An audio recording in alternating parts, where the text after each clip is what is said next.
Chapter 12, Deciding When to Do a Presentation Without Slides. It's been said that Amazon's CEO, Jeff Bezos, doesn't use slides. This is pretty common, so I think there's some value in discussing this.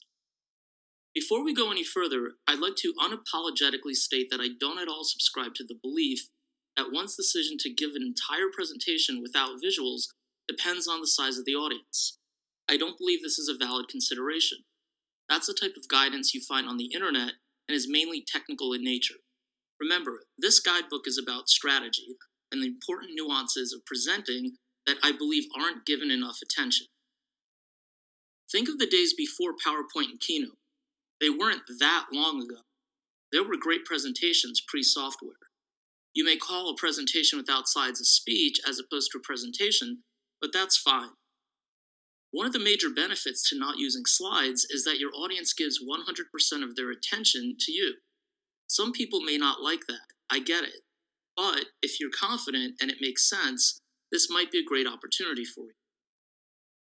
Since we already established that slides are not for you, but instead for your audience, you should consider not using them when they won't actually benefit your audience. Don't reduce this discussion and decision down to simple demographics. In other words, don't think that if you're presenting to an older audience, you shouldn't use slides. Demographics should not factor into this decision. Here are some situations that may make sense for presenting without a slideshow. Bullet 1.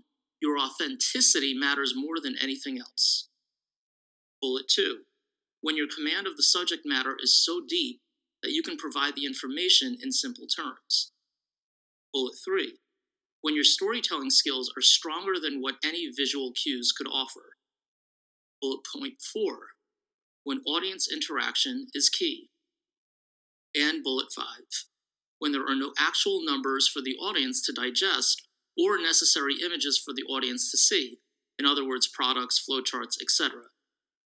Another way to look at this is, if you generally deliver strong presentations with slides, but you begin to notice that your audience doesn't really rely on them and instead focuses on you, this is a good indication that you don't need them. This is a good opportunity to quickly revisit stand-up comedians. I don't think there is a single stand-up comedian that has ever used slides or visual aids consistently during their act.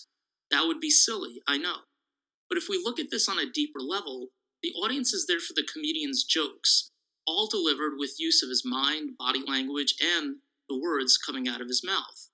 Stand-up is an area where there's nothing that the comedian could put on a slideshow that he can't show with his body language and facial expressions. There's nothing he would want to share or need to share with the audience that he couldn't voice. So, the takeaway here is this. First, be honest with yourself about your presentation skills.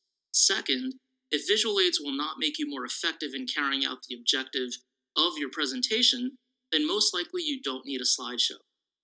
Besides, think about all the good faith you'll receive from the audience.